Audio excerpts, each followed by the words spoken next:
கொஞ்சம் கற்பனை பண்ணி பாருங்களேன். உங்ககிட்ட பல கோடி மதிப்புள்ள உலகத்திலேயே பெஸ்டான ஒரு அதிநவீன சாஃப்ட்வேர் இருக்கு. ஓகே. ஆனா அதை ரன் பண்றதுக்கு நீங்க ஒரு கம்ப்யூட்டர் தேடுறீங்க.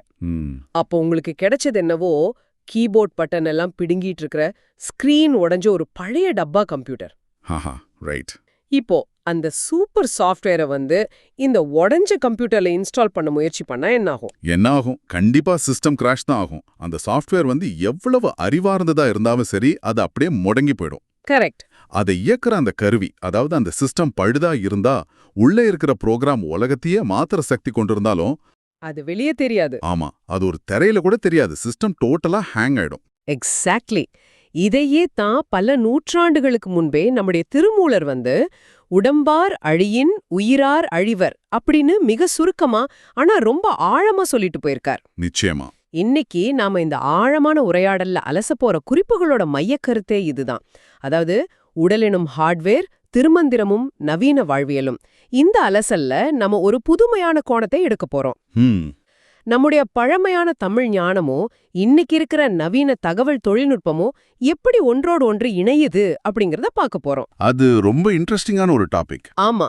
நம்ம உடலை ஒரு விலையுயர்ந்த லேப்டாப்பா பார்த்தோம்னா அதை எப்படி பராமரிக்கிறது, இந்த ஒரு சிஸ்டம் மெயின்டெனன்ஸ் மேனுவலை தான் நாம இன்னைக்கு டீகோட் செய்ய போறோம். இங்க ஆச்சரியப்பட வைக்கிற விஷயம் என்னன்னா, ஆன்மீகம் அல்லது பழங்கால தத்துவம் அப்படின்னாலே அது உடலை ஒரு பொருட்டாவே மதிக்காம ஆத்மாவை மட்டும்தான் பெருசா பேசுவாங்க. கரெக்ட். ஆத்மாவை மட்டுமே உயர்வா பேசுறது அப்படிங்கிற ஒரு பொதுவான எண்ணம் நம்மகிட்ட இருக்கு. ஆனா திருமூலர் அந்த சிந்தனையை அப்படியே தலையிடா மாத்துறாரு. உங்க உயிர் அல்லது உங்க அறிவு அப்படிங்கிறது எவ்வளவு உன்னதமான சாஃப்ட்வேரா இருந்தாலும் சரி, அது இயங்குறதுக்கு தேவையான இந்த உடலுங்கிற ஹார்ட்வேர் பழுதானா எல்லாமே முடிஞ்சது அப்படின்னு சொல்றாரு. ரொம்ப பிராக்டிக்கலான ஒரு அப்ரோச். ஆமா, இது வெறும் தத்துவம் கிடையாது. இன்னைக்கு இருக்கிற இந்த பரபரப்பான வாழ்க்கைக்கு தேவையான மிக முக்கியமான ஒரு சயின்டிஃபிக்கான சிஸ்டம் மெயின்டெனன்ஸ் வழிகாட்டின்னு கூட சொல்லலாம். இந்த முரண்பாட்டை நான் அடிக்கடி யோசிப்பதுண்டு. இப்ப பாத்தீங்கன்னா நாம பல 10,000 ரூபாய் கொடுத்து வாங்குற மொபைல் போனுக்கு கீழே விழுந்தா உடஞ்சிடக்கூடாதுன்னு கவர் போடுவோம். ஆமா, ஸ்கிரீன் கார்டு போடுறோம், ரொம்ப விலை உயர்ந்த பவுச் எல்லாம் வாங்குறோம். ஆனா அதை விட பல மடங்கு சிக்கலான, திரும்ப ரீப்ளேஸ் பண்ணவே முடியாத நம்முடைய உடலின் ஹார்ட்வேரை நம்ம ரொம்ப சாதாரணமா எடுத்துக்கிறோம். அதுதான் பெரிய சோகம். சரி, உடலை ஒரு கம்ப்யூட்டர் ஹார்ட்வேர்னு வச்சுப்போம். ஒரு சிஸ்டம் ஆன் ஆகிறதுக்கு முதல்ல என்ன தேவை? பவர் சப்ளை தான். கண்டிப்பா. எந்த ஒரு இயந்திரமோ இயங்க எரிபொருள் தேவை. நம்ம குறிப்புகள் இந்த பவர் சப்ளையா பத்தி எப்படி விவரிக்குது? ஒரு கம்ப்யூட்டர் சீரா இயங்கணும்னா அதுக்கு தடையில்லாத சரியான அளவிலான மின்சாரம் தேவை. அதாவது ஒரு சீரான வோல்டேஜ். ரைட். நம்ம உடம்புக்கு அந்த மின்சாரத்தை, அந்த எனர்ஜியை கொடுக்கறது நம்ம சாப்பிட்ற உணவு தான். இயற்கையான காய்கறிகள், பழங்கள், கீரைகள், அப்புறம் போதுமான அளவு தண்ணீர். இது எல்லாமே உடலுக்கு தேவையான சீரான வோல்டேஜை கொடுக்கக்கூடிய ஒரு தரமான மின்சாரம் மாதிரி.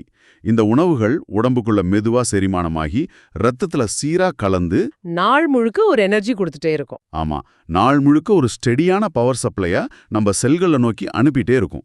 இத நான் இப்படி பாக்குறேன். நாம அடிக்கடி சாப்பிடுற துரித உணவுகள், அதாவது ஃபாஸ்ட் ஃபுட்ஸ், அதிகப்படியான இனிப்புகள், கெட்ட கொழுப்பு நிறைந்த உணவுகள், இதெல்லாம் எடுத்துக்கிறது ஒரு எர்த் கனெக்ஷன் இல்லாத, எப்போ வேணாலும் ஷார்ட் சர்க்கியூட் ஆகக்கூடிய ஒரு பழுதான பிளக் பாயிண்ட்ல உங்களோட அந்த விலையுயர்ந்த லேப்டாப்பை சார்ஜ் பண்றதுக்கு சமம் இல்லையா? எக்ஸாக்ட்லா. மிக சரியான உருவகம். அந்த ஷார்ட் சர்க்கியூட் உடம்புக்குள்ள எப்படி நடக்குதுன்னு தெரியுமா? எப்படி? நீங்க ஒரு பெரிய சாக்லேட் கேக்கையோ அல்லது ஒரு பேக்கெட் சிப்ஸையோ சாப்பிடும்போது அது வெறும் சுவை மட்டும் கிடையாது. அது உடம்புக்குள்ள போன உடனே ரத்தத்துல சர்க்கரையோட அளவு திடீர்னு எகிர வைக்கும். ஓ, அந்த ஸ்பைக். ஆமா, உயிரியல் ரீதியா இத கிளைசமிக் ஸ்பைக் அப்படின்னு சொல்வாங்க. இது கம்ப்யூட்டர்ல ஏற்படுற ஒரு பவர் சர்ஜ் மாதிரி. அதாவது திடீர்னு அதிக கரண்ட் வர்றது. கரெக்ட். திடீர்னு அதிக மின்சாரம் வந்தா கம்ப்யூட்டரோட மதர் போர்டை காப்பாத்த அதுல இருக்கிற கெப்பாசிட்டர்கள் எல்லாம் ரொம்ப போராடும் இல்லையா? ஆமா ஆமா. அதே போலதான் ரத்தத்துல சர்க்கரை கிடுகிடுன்னு உயரும்போது உங்க கணையம், அதாவது பேங்க்ரியஸ், அதை சமாளிக்க அதிகப்படியான இன்சுலினை பம்ப் பண்ணும். அப்போ இந்த தொடர்ச்சியான பவர் சர்ஜ் தான் நம்ம சிஸ்டத்தை சீரழிக்குதா? கட்டாயமா.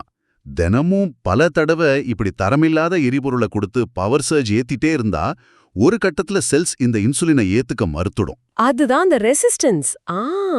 ஆமா, இதுதான் இன்சுலின் ரெசிஸ்டன்ஸ். இதத்தான் ஹார்ட்வேர் சுற்றுறது, மதர் போர்டு கருகி போறது அப்படின்னு நாங்க சொல்றோம். ரொம்ப ஆபத்தான விஷயம். நிச்சயமா.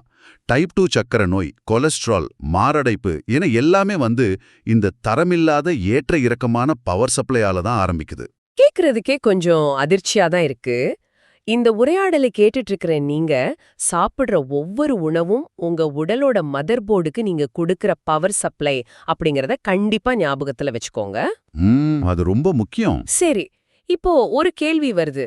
நான் ரொம்ப தரமான உணவு சாப்பிடுறேன், எனக்கு சரியான பவர் சப்ளை கிடைச்சிருச்சு அப்படின்னா, என் லேப்டாப்பை டேபிள்ல பத்திரமா வச்சிருக்கிறது போல என் உடம்பையும் ஒரு நாற்காலிலயோ இல்ல சோஃபாவிலயோ பத்திரமா உட்கார வச்சுட்டு நான் வேலை செஞ்சுட்டே இருக்கலாமே? ஒரு கம்ப்யூட்டரை நாம தூக்கிட்டு ஓட வேண்டியது இல்லைன்னு கேக்குறீங்க. ஆமா, நான் ஏன் நடக்கணும், ஏன் உடற்பயிற்சி பண்ணணும்? அங்கதான் நாம உயிரியலுக்கும் எலக்ட்ரானிக்ஸ்க்கும் உள்ள முக்கிய வேறுபாட்டை புரிஞ்சுக்க வேண்டியிருக்கு. கம்ப்யூட்டருக்கு மின்சாரம் ஒயர்கள் வழியா போகுது. ஆனா உடம்புக்குள்ள அந்த எனர்ஜி எப்படி பயணிக்குது? ரத்தம் வழியா. ரத்தம் மற்றும் நிணநீர், அதாவது லிம்ஃபாட்டிக் ஃப்ளூயிட் மூலமா. கம்ப்யூட்டர் மாதிரி உடம்பும் ஒரே இடத்துல இருந்தா இந்த திரவங்களோட ஓட்டம் அப்படியே தேங்கிடும். ஓ, மூவ்மெண்ட் இல்லன்னா தேங்கிடும். ஆமா, பயன்படுத்தாம மூளையில கிடக்கிற எந்த ஒரு இரும்பு இயந்திரமும் காலப்போக்குல துருப்பிடிச்சு போகும் இல்லையா? அதே போலதான் அசைவில்லாம இருக்கிற உடம்பும் ரஸ்டாக தொடங்கிடும். அப்போ அதனாலதான் சிஸ்டம் மெயின்டெனன்ஸ்ங்கிற பேர்ல உடற்பயிற்சியை நம்ம குறிப்புகள் ரொம்ப வலியுறுத்துதா? எக்ஸாக்ட்லா. பல பேரும் உடற்பயிற்சி அப்படிங்கறத எடைய குறைக்கிறதுக்காகவோ அல்லது கண்ணாடியில பார்க்க அழகா தெரியணும் அப்படிங்கறதுக்காகவோ பண்ற ஒரு விஷயமா மட்டும்தான் பாக்குறாங்க. ஆனா நீங்க சொல்றத பார்த்தா இது முற்றிலும் மெக்கானிக்கலான ஒரு தேவை போல தெரியுதே. 100% இது ஒரு மெக்கானிக்கல் தேவைதான். உடற்பயிற்சி அப்படிங்கிறது நம்ம உடம்போட ஒவ்வொரு மூட்டுகளுக்கும் தசைகளுக்கும் நாம செய்யற ஆன்டி ரஸ்ட் செயல்பாடு. ஆன்டி ரஸ்ட், நல்ல வார்த்தை. மூட்டுகளுக்கு இடையில சினோவியல் ஃப்ளூயிட் அப்படின்னு ஒரு திரவம் இருக்கு. இதுதான் மூட்டுகளுக்கான லூப்ரிகண்ட் அல்லது ஆயில்னு சொல்லலாம். நீங்க நடக்கும் போதும் ஓடும் போதும் மூட்டுகளை அசைக்கும் போது மட்டும்தான் இந்த ஆயில் சுரந்து மூட்டுகள் தேயாம பாதுகாக்குது. அப்போ உட்கார்ந்து இருந்தா அந்த ஆயில் சுரக்காது? கண்டிப்பா சுரக்காது. தினமும் ஒரு 30-45 நிமிஷம் நடைப்பயிற்சியோ யோகாவோ செய்யும்போது இதயத்துடிப்பு அதிகமாய் ரத்த ஓட்டம் உடல் முழுக்க பாயுது. ரைட். ரத்தம்ங்கிறது வெறும் திரவம் கிடையாது. உடம்போட மூளை முடுக்குகளுக்கெல்லாம் ஆக்சிஜனையும், அதாவது ஒரு கூலிங் எஃபெக்டையும் பவர் சப்ளையும் கொண்டு போற மெயின் டெலிவரி சிஸ்டமே அதுதான். அதாவது சிஸ்டத்துல ஆயில் போட்டு அதோட பாகங்கள் சீரா இயங்குறத நம்ம உறுதி செய்றோம். இப்போ இத கேட்டுட்டு இருக்கிற நீங்க யோசிச்சு பாருங்க. உங்க உடலினும் எந்திரத்தை கடைசியா எப்போ நீங்க முழுமையா இயங்க செஞ்சீங்க? தொடர்ந்து 8 அல்லது 10 மணி நேரம் நாற்காலிலே உட்கார்ந்து வேலை செய்யறது சிஸ்டத்தை ஸ்லீப் மோட்ல போடுற மாதிரி தான். ஆமா, ஸ்லீப் மோட்ல போட்டுட்டு உள்ள பேக்ரவுண்ட்ல மட்டும் ஹெவியான சாஃப்ட்வேரை ஓட விடுறது போலதான். இதனால மூட்டுகள் துருப்பிடிக்கும், தசைகள் இறுகும். ஆமா, அதனாலதான் இன்னைக்கு பாத்தீங்கன்னா ஒரு 20-30 வயசுலயே பல பேருக்கும் கழுத்து வலி, முதுகு வலின்னு ஹார்ட்வேர் ஃபெயிலியர்கள் சீக்கிரமாவே வந்துருது. லூப்ரிகேஷன் இல்லாததால. கரெக்ட். சரியான லூப்ரிகேஷன் இல்ல, எந்த ஆன்டிரஸ்ட் மெயின்டெனன்ஸும் இல்ல. சரி, தரமான வோல்டேஜ் கொடுத்துட்டோம், துருப்பிடிக்காம மெயின்டெனன்ஸும் பண்ணிட்டோம். ஆனா தொடர்ந்து இயங்கிட்டே இருக்கிற சிஸ்டம் என்ன ஆகும்? சூடாகும். ஆமா, நாம மனுஷங்க எந்திரங்கள் கிடையாதே. பகல் முழுக்க ஓடி டேட்டாவை ப்ராசஸ் பண்ணி ரொம்ப களைச்சு போயிடுறோம். இதுக்கு என்ன தீர்வு? சிஸ்டம் ரீஸ்டார்ட் தான் தீர்வு. அதாவது தூக்கம். தூங்குறது அப்படிங்கிறது ஒரு மிகப்பெரிய நேர விரயமா தான் தெரியுது. ஏன் அப்படி சொல்றீங்க? ஏன்னா நான் முழிச்சிருக்கும் போது நிறைய படிக்கிறேன், வேலை செய்யறேன், புது விஷயங்களை கத்துக்கிறேன். ஆனா நான் தூங்க போகும்போது என் சிஸ்டம் சும்மா ஆஃப் ஆகி தானே கிடக்குது. ஒரு கம்ப்யூட்டரோட ஷட் டவுன் மோடுக்கும் மனுஷனோட தூக்கத்துக்கும் என்ன வித்தியாசம்? நான் ஏன் என்னோட 8.5 மணி நேரத்தை டெய்லி வீணாக்கணும்? இது ரொம்ப சூப்பரான ஒரு கேள்வி. நாம எல்லாருமே தூக்கத்தை சிஸ்டம் ஆஃப் ஆகிறது அப்படின்னு ரொம்ப தவறா புரிஞ்சு வச்சிருக்கோம். ஆனா உயிரியல் ரீதியா பாத்தீங்கன்னா தூக்கம் அப்படிங்கிறது உடம்புக்குள்ள நடக்கிற மிக தீவிரமான ஒரு பேக்ரவுண்ட் ப்ராசஸிங். பேக்ரவுண்ட் ப்ராசஸிங்கா? ஆமா, சொல்லப்போனா நீங்க முழிச்சிருக்கும் போது உங்க மூளை எவ்வளோ பிஸியா இருக்கோ, தூங்கும்போது அதை விட வேற விதமான வேலைகள்ல ரொம்ப பிஸியா இருக்கு. வேற விதமான வேலைகளா? அப்படி என்ன பின்னணி வேலைகள் நைட்ல நடக்குது? நம்ம மூளையில கிளிம்பேட்டிக் சிஸ்டம் அப்படின்னு ஒன்னு இருக்கு. இது மூளைய சுத்தம் செய்யற ஒரு கழிவு நீக்க அமைப்பு. ஓகே. நீங்க பகல் முழுக்க வேலை செய்யும்போது, சிந்திக்கும்போது உங்க மூளை செல்கள்ல சில புரத கழிவுகள் உருவாகுது. அதாவது கம்ப்யூட்டர்ல டெம்பரரி ஃபைல்ஸ் அல்லது கேட்ச் மெமரி சேருது இல்லையா, அது மாதிரி. ஓ, ஜங்க் ஃபைல்ஸ் மாதிரி. எக்ஸாக்ட்டா. நீங்க ஆழ்ந்து தூங்கும்போது ரொம்ப ஆச்சரியப்படக்கூடிய விதமா உங்க மூளை செல்கள் லேசா சுருங்குது. ஒரு நிமிஷம். மூளை செல்கள் சுருங்குதா? அது எதுக்காக? ஆமா, செல்கள் சுருங்குறதால அதுக்கு இடையில இருக்கிற இடைவெளி அதிகமாகுது. அந்த நேரத்துல செரிப்ரோஸ்பைனல் ஃப்ளூயிட் அப்படிங்கிற மூளை திரவம் மூளைக்குள்ள வேகமா பாஞ்சு ஓ, வாஷ் பண்ணுதா? கரெக்ட், பகல் முழுக்க சேர்ந்த அந்த நச்சு கழிவுகளை அந்த கேட்ச் மெமரியை சுத்தமா கழுவி வெளியேத்துது. இது ஆழ்ந்த தூக்கத்துல மட்டுமே நடக்கிற ஒரு மேஜிக். வாவ்! தூக்கம் அப்படிங்கிறது சும்மா படுத்து தூங்குறது கிடையாது. மூளை தன்னைத்தானே வாஷ் பண்ணி கிளியர் கேட்ச் செய்யற ஒரு ஆக்டிவான ப்ராசஸ் அப்படிங்கிறது ரொம்ப ஆச்சரியமா இருக்கு. அது மட்டும் இல்ல, உடம்புல டேமேஜ் ஆன தசை செல்களை ரிப்பேர் செய்யறதும் அடுத்த நாளுக்கான எனர்ஜியை ஸ்டோர் செய்யறதும் அந்த நைட் நேரத்துல தான். ம். நீங்க சரியா தூங்கல அப்படின்னா அந்த நச்சுகள் எல்லாம் மூளையிலேயே தங்கிடும். அதனால தான் அடுத்த நாள் சிஸ்டம் ஸ்லோ ஆகுது, எரிச்சல் வருது, மூளை ஹேங் ஆகுது. இதனால பெரிய பாதிப்புகள் வருமா? கண்டிப்பா. தொடர்ந்து தூக்கத்தை கெடுத்தா நாளடைவுல அல்சைமர் மாதிரியான கடுமையான ஹார்ட்வேர் கிராஷுகள் கூட வர வாய்ப்பு இருக்கு. அப்போ தூக்கத்தை தவிர்த்துட்டு ராத்திரி முழுக்க முழிச்சு வேலை செய்யறது அப்படிங்கிறது ரொம்ப தப்பு. அது எப்படின்னா, கம்ப்யூட்டரோட கூலிங் ஃபேன் பயங்கர சத்தத்தோட சுத்தி சிஸ்டம் ரொம்ப சூடாயிடுச்சு, தயவு செஞ்சு நிறுத்து அப்படின்னு கெஞ்சும் போது அது சுத்தமா கண்டுக்காம தொடர்ந்து ஹெவியான வீடியோ கேம் விளையாடுறது போல தான் இருக்கு. சரியான உதாரணம். உங்க உடம்புக்கு டெய்லி ரீஸ்டார்ட் தேவை. சரி, நாம இப்போ பராமரிப்பு வேலைகளை பத்தி பார்த்தோம். இப்போ வெளியிலிருந்து வர ஆபத்துகளை பத்தி கொஞ்சம் பேசுவோம். ஓகே. கம்ப்யூட்டருக்குள்ள வைரஸ் புகுந்து டேட்டாவை அழிக்கிறத தடுக்க நம்ம ஆன்டிவைரஸ் யூஸ் பண்ணுவோம். நம்ம உடம்புக்கான ஆன்டிவைரஸ் சிஸ்டம் எப்படி வேலை செய்யுது? நம்ம உடம்போட இயற்கையான ஆன்டிவைரஸ் அப்படிங்கறதே நோய் எதிர்ப்பு சக்தி தான், அதாவது இம்யூன் சிஸ்டம். ரைட். நாம முன்னாடி பேசின அந்த தரமான உணவு, தினசரி உடற்பயிற்சி, ஆழ்ந்த தூக்கம், இது மூணுமே சேர்ந்து தான் இந்த நோய் எதிர்ப்பு சக்திங்கிற ஆன்டிவைரஸ் டேட்டாபேஸை எப்பவுமே அப்டேட்டா வச்சிருக்கு. வைரஸ்களும் பாக்டீரியாக்களும் எப்ப வேணாலும் காத்து மூலமாவோ இல்ல உணவு மூலமாவோ நம்ம சிஸ்டத்துக்குள்ள நுழையலாம். ஆனா நம்ம ஆன்டிவைரஸ் கரெக்டா அப்டேட்டடா இருந்தா அது அந்த அந்நிய வைரஸ்களை உடனே கண்டுபிடிச்சு அழிச்சிடும். ஆனா சில நேரங்கள்ல ரொம்ப தந்திரமான மால்வேர்கள் உள்ள சத்தமே இல்லாம சிஸ்டமோட பேட்டரிய ட்ரெயின் பண்ணுமே. வெளியில இருந்து பார்த்தா சிஸ்டம் சூப்பரா வேலை செய்யற மாதிரியே தான் தெரியும். அது எப்படி நம்ம கண்டுபிடிக்கிறது? அங்கதான் வருஷத்துக்கு ஒரு முறை செய்யற முழு உடல் பரிசோதனை, அதாவது மாஸ்டர் ஹெல்த் செக்அப் தேவைப்படுது. இந்த உடல் பரிசோதனை அப்படிங்கிறது சிஸ்டத்தை நாம மேனுவலா செய்யற ஒரு டீப் சிஸ்டம் ஸ்கேன் மாதிரி. இங்க ஒரு சின்ன குறுக்கீடு. நான் ஸ்கேன் செஞ்சுட்டாலே என் சிஸ்டம் சரியாயிடுமா? ஏன்னா பல பேரும் ஹெல்த் செக்அப் பண்ணிட்டு அந்த ரிப்போர்ட்டை ஃபைல்ல பத்திரமா வச்சுட்டு போயிடுறாங்களே. அதுதான் பலரும் செய்யற மிகப்பெரிய தவறு. ஸ்கேன் அப்படிங்கிறது ஜஸ்ட் ஒரு ரிப்போர்ட் மட்டும்தான். அது தீர்வு கிடையாது. ஆமா, அது உங்க உடம்புல எந்தெந்த பேக்ரவுண்ட் ஆப்ஸ் சத்தம் இல்லாம ஓடிட்டு இருக்கு, எங்க வைட்டமின் டி குறைபாடு இருக்கு, எங்க கொலஸ்ட்ரால் சேர்ந்து ரத்த குழாயை அடைக்க பாக்குது அப்படிங்கிற ஒரு வார்னிங் நோட்டிபிகேஷனை மட்டும்தான் கொடுக்கும். அந்த ரிப்போர்ட்டை பார்த்துட்டு உங்க வாழ்க்கை முறையை நீங்க மாத்துறது அப்படிங்கிறது தான் அந்த மால்வேரை நீக்கிறதுக்கான பேட்ச் ஃபைலை இன்ஸ்டால் பண்றது மாதிரி. ஆரம்பத்திலே ஒரு சின்ன பிரச்சனையை கண்டுபிடிச்சு அதை சரி செஞ்சுட்டா சிஸ்டம் ஒட்டுமொத்தமா கிராஷ் ஆகிறத தடுத்துடலாம். அருமையான விளக்கம். ஸ்கேன் செய்யறது மட்டும் பத்தாது, அதை வச்சு சிஸ்டத்தை பேட்ச் பண்ணணும். உங்க உடம்போட ஃபயர்வால் எவ்வளவு ஸ்ட்ராங்கா இருக்கு அப்படின்னு செக் பண்றது உங்க பொறுப்பு தான். கண்டிப்பா. இதுவரை நாம வெளிப்புற கருவிகளை பாதுகாக்கிறது பத்தியும் மெயின்டெனன்ஸ் பத்தியும் பேசணும். ஆனா உள்ள இயங்குற சாஃப்ட்வேரோட அழுத்தம் அது எப்படி ஹார்ட்வேரை நேரடியா உடைக்கும்? இது ரொம்ப முக்கியமான விஷயம். ஆமா, இதுதான் எனக்கு ரொம்ப பிடிச்ச, அதே சமயம் கொஞ்சம் பயமுறுத்தக்கூடிய ஒரு பகுதி. அதாவது ப்ராசஸர் ஓவர்லோட் மற்றும் மன அழுத்தம். இத பத்தி நம்ம குறிப்புகள் என்ன சொல்லுது? இது இன்றைய நவீன வாழ்க்கையில நாம எல்லாருமே சந்திக்கிற ஒரு மிகப்பெரிய பிரச்சனை. இப்போ ஒரு பிரவுசர்ல ஒரே நேரத்துல நூற்றுக்கணக்கான டேப்களை ஓபன் செஞ்சு வச்சா என்ன நடக்கும்? சிஸ்டம் மெமரி முழுக்க அதுக்கே செலவாகிடும். எந்த புது விண்டோவையும் துறக்க முடியாம கம்ப்யூட்டர் ரொம்ப திணறும். ஆமா, கம்ப்யூட்டர் ஸ்கிரீன்ல அந்த மவுஸ் பாயிண்டர் ஒரு வட்டமா மாறி சுழன்று கொண்டே ஹேங் ஆகி நிக்குமே, அந்த லோடிங் சிம்பல். அதேதான். அந்த நிலைமை தான் மனுஷ மூளையில ஏற்படுற பதற்றம் அல்லது ஆங்ஸைட்டி அப்படின்னு சொல்லலாம். ரொம்ப கரெக்டா சொன்னீங்க. தேவையற்ற கவலைகள், கடந்த காலத்தை பத்தின வருத்தங்கள், எதிர்காலத்தை பத்தின பயம், அப்புறம் ஆபீஸ்ல இந்த டெட்லைன் பிரஷர், இப்படி பல உணர்ச்சிகளை நம்ம ஒரே நேரத்துல மனசுல ஏத்திக்கிட்டா அது மூளைங்கிற ப்ராசஸருக்கு தாங்க முடியாத ஒரு ஓவர்லோட கொடுக்கும். ஆனா இங்க எனக்கு ஒரு சந்தேகம் இருக்கு. அறிவியல் ரீதியா பார்த்தா இந்த மன அழுத்தம் அல்லது ஸ்ட்ரெஸ் ஹார்மோனான கார்டிசால் அப்படிங்கிறது இயற்கையாவே நம்மை பாதுகாக்க உருவான ஒரு விஷயம் தானே? ஆமா, பரிணாம வளர்ச்சியில அது அப்படிதான் உருவாச்சு. ஒரு காட்டு மிருகத்துக்கிட்ட இருந்து தப்பிக்க இதயம் வேகமா துடிச்சு தசைக்கு அதிக ரத்தத்தை அனுப்பி நம்ம ஓட வைக்கிற ஒரு டர்போ பூஸ்ட் தானே இந்த கார்டிசால். அது எப்படி உடம்ப கெடுக்கும்? மிக நுட்பமான கேள்வி இது. நீங்க சொல்றது 100% சரி. கார்டிசால் அப்படிங்கிறது ஒரு சிறப்பான டர்போ பூஸ்ட் தான். ஆனா அந்த டர்போ பூஸ்ட் இயற்கையில எவ்வளவு நேரம் தேவைப்படும்? ஒரு 10 நிமிஷம். ஆமா, ஒரு மிருகம் உங்களை துரத்துனா ஓடி தப்பிக்க ஒரு 10 அல்லது 15 நிமிஷங்கள் தேவைப்படும். அந்த ஆபத்து முடிஞ்ச உடனே சிஸ்டம் பழையபடி அதோட நார்மல் மோடுக்கு திரும்பிடும். ஆனா இன்னைக்கு இருக்கிற நவீன உலகத்துல என்ன நடக்குது?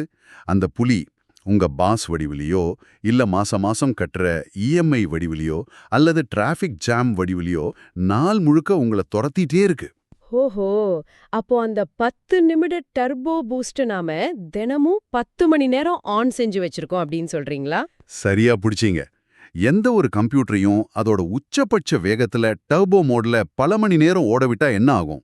ப்ராசஸர் பயங்கரமா சூடாகி உருகிடும். அதேதான். மூளை தொடர்ந்து நாம ஏதோ பெரிய ஆபத்துல இருக்கோம் அப்படின்னு நினைச்சு கார்டிசோலை பம்ப் பண்ணிட்டே இருந்தா அந்த ரசாயனம் ரத்த குழாய்களோட சுவர்களை நேரடியாகவே டேமேஜ் பண்ணுது. ஓ, அதனால தான் பிளட் பிரஷர் வருதா? ஆமா, அதிகப்படியான ரத்த அழுத்தம் ஏற்படுது, இதயம் வீங்குது.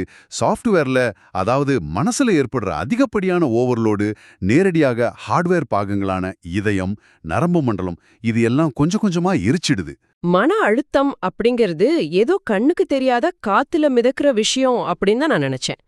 ஆனா அது ரத்த குழாய்களை அரிக்கிற அளவுக்கு ஒரு பவரான கெமிக்கல் ரியாக்ஷன் அப்படிங்கிறது எனக்கு ரொம்ப ஆச்சரியமா இருக்கு. அதுதான் சயின்ஸ். அப்படியானா இந்த நூற்றுக்கணக்கான டேபுகளை எப்படி க்ளோஸ் செய்யறது, சிஸ்டத்தோட ரேமை எப்படி நாம கிளியர் பண்றது, இதுக்கு குறிப்புகள் என்ன சொல்லுது? அதுக்கு தான் தியானம், மூச்சு பயிற்சி, அப்புறம் மனசை ரிலாக்ஸ் செய்யற பொழுதுபோக்குகள்லாம் தேவைப்படுது. தியானம் அப்படிங்கிறது கம்ப்யூட்டர்ல இருக்கிற டாஸ்க் மேனேஜரை ஓபன் செஞ்சு பேக்ரவுண்ட்ல சத்தமில்லாம ஓடிட்டு இருக்கிற அதிக ரேம் உறிஞ்சிற அப்ளிகேஷன்களை கண்டுபிடிச்சு எண்ட் டாஸ்க் கொடுத்து நிறுத்துறதுக்கு சமம். கரெக்ட். நீங்க ஆழமா மூச்சை உள்ள இழுத்து மெதுவா வெளியிடும்போது உயிரியல் ரீதியா உங்க வேகஸ் நரம்பு தூண்டப்படுது. வேகஸ் நரம்பு? ஆமா, வேகஸ் நர்வ்னு சொல்லுவாங்க. இது உங்க மூளைக்கு எந்த புலியும் உன்னை துரத்தல, எல்லாம் ரொம்ப பாதுகாப்பா தான் இருக்கு அப்படின்னு ஒரு சிக்னல் அனுப்பி அந்த கார்டிசால் உற்பத்தியை அப்படியே நிறுத்துது. இதுதான் சிஸ்டத்தோட சூட்டை குறைக்கிற கூலிங் ஃபேன். நம்பவே முடியல. மூச்சு பயிற்சி அப்படிங்கிறது வெறும் காத்துல நடக்கிற வித்தை கிடையாது. அது நேரடியாக மூளைக்கு ஆல் இஸ் வெல் அப்படின்னு சொல்ற ஒரு சாஃப்ட்வேர் கமாண்ட். எக்ஸாக்ட்லா. நம்முடைய மொபைல் போன் கொஞ்ச நேரம் ஹேங் ஆனாலே நமக்கு எவ்ளோ கோபம் வருது. ஆனா பல மாசங்களா பல வருஷங்களா நம்முடைய மனசையும் உடம்பையும் நாமே எப்படி ஓவர்லோட் செஞ்சு ஹேங்காக வச்சிருக்கிறோம் அப்படிங்கறத நாம உணர்றதே இல்லையே. அதுதான் இங்க இருக்கிற ஒரு பெரிய முரண்பாடே. நாம யூஸ் பண்ற கேட்ஜெட்களை பராமரிக்கவும் ட்ரபிள் ஷூட் பண்ணவும் தெரிஞ்ச நமக்கு இயற்கையா கொடுக்கப்பட்ட உலகத்திலே மிக சிறந்த சிக்கலான இந்த ஹார்ட்வேரை பராமரிக்க தெரியல. அல்லது அதை செய்ய நம்ம ரொம்ப சோம்பேறித்தனம் படுறோம்னு சொல்லலாம். கண்டிப்பா. சரி, நாம இதுவரைக்கும் பல விஷயங்களை ரொம்ப விரிவாக பேசியிருக்கோம். இதை எப்படி நாம அன்றாட வாழ்வுல பொருத்தி பாக்குறது அப்படின்னு யோசிச்சா எனக்கு ஒரு விஷயம் ரொம்ப தெளிவா புரியுது. என்னது? இந்த உடலெனும் இயந்திரத்தை பராமரிக்கிறது அப்படிங்கிறது ஏதோ அழகா தெரியணுங்கிறதுக்காக செய்யற வேலை கிடையாது. இது நம்முடைய சர்வைவல், அடிப்படை தேவை. 100% உண்மை. நாம சாப்பிடுற உணவு ஏதோ பசிய ஆத்துறதுக்காக கிடையாது. அது சிஸ்டத்துக்கான சரியான வோல்டேஜ். நாம செய்யற உடற்பயிற்சி வெறும் ஒரு ஜிம் மோகம் கிடையாது. அது மூட்டுகள் மற்றும் தசைகளுக்கான ஆன்டி ரஸ்ட் மெயின்டெனன்ஸ். கரெக்ட். அதே போல நாம ராத்திரி தூங்கல் அந்த 8 மணி நேரம் சோம்பேறித்தனம் இல்ல. அது மூளை தன்னைத்தானே வாஷ் பண்ணிட்டு பழைய செல்களை ரிப்பேர் செய்யற ஒரு பேக்ரவுண்ட் சிஸ்டம் ரீஸ்டார்ட். ஆமா. நம்ம நோய் எதிர்ப்பு சக்தி மற்றும் உடல் பரிசோதனைகள் தான் சிஸ்டம் ஸ்கேன் மற்றும் ஆன்டிவைரஸ். இறுதியா தியானம் மற்றும் மூச்சு பயிற்சி தான் நம்ம மூளையோட டாஸ்க் மேனேஜரை ஓபன் செஞ்சு தேவையில்லாத டேபுகளை க்ளோஸ் பண்ணி ரேம ஃப்ரீ செய்யற வழி. மிக அழகா தொகுத்து சொல்லிட்டீங்க. இந்த எல்லா விஷயங்களையும் ஆழமா புரிஞ்சுக்க நம்ம குறிப்புகள் ஒரு புகழ்பெற்ற பழமொழியை நினைவுபடுத்துது. என்ன பழமொழி? சுவர் இருந்தால்தான் சித்திரம் வரைய முடியும். இதைவிட எளிமையா இந்த உண்மையை விளக்கவே முடியாது. நீங்க உலகம் மாத்த நினைக்கிற உங்க ஐடியாக்கள், உங்க தொழில் கனவுகள், உங்க குடும்பத்து மேல நீங்க வச்சிருக்க அன்பு, இது எல்லாமே அந்த சித்திரம் தான். ஆனா அத வரைய ஒரு சுவர் வேணுமே. கரெக்ட். அந்த சித்திரம் எவ்வளவு அற்புதமா இருந்தாலும் அதை வரைய உங்களுக்கு தேவைப்படுற ஒரே சுவர் இந்த உடல் மட்டும்தான். இந்த உலகத்தோட நம்ம தொடர்பு கொள்ள நமக்கு வழங்கப்பட்ட ஒரே இன்டர்ஃபேஸ் இந்த ஹார்ட்வேர் தான். அதை சேதமடையாம பாதுகாக்கிறது தான் நமது முதல் கடமை. அற்புதமான ஒரு சிந்தனை. திருமூலரோட வரிகள்ல இருந்து தொடங்கி நவீன அறிவியலோட டாஸ்க் மேனேஜர் வரைக்கும் வந்து சேர்ந்திருக்கோம். ஒவ்வொருத்தரும் கட்டாயம் மனசுல வச்சுக்க வேண்டிய உண்மை இது. சரி, இப்ப நாம இந்த ஆழமான உரையாடலோட இறுதி கட்டத்துக்கு வந்துட்டோம்.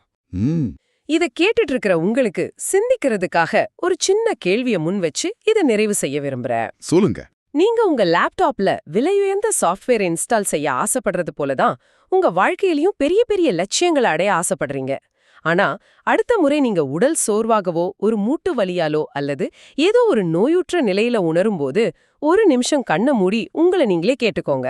ம் ரொம்ப சூடா இருக்கு, பேட்டரி லோ, அப்புறம் மெமரி ஃபுல், ரீஸ்டார்ட் தேவை, இப்படி பல வார்னிங் நோட்டிஃபிகேஷன்களை நீங்க பிடிவாதமா உதாசீனப்படுத்தியதோட இறுதி விளைவா? கொஞ்சம் யோசிச்சு பாருங்க.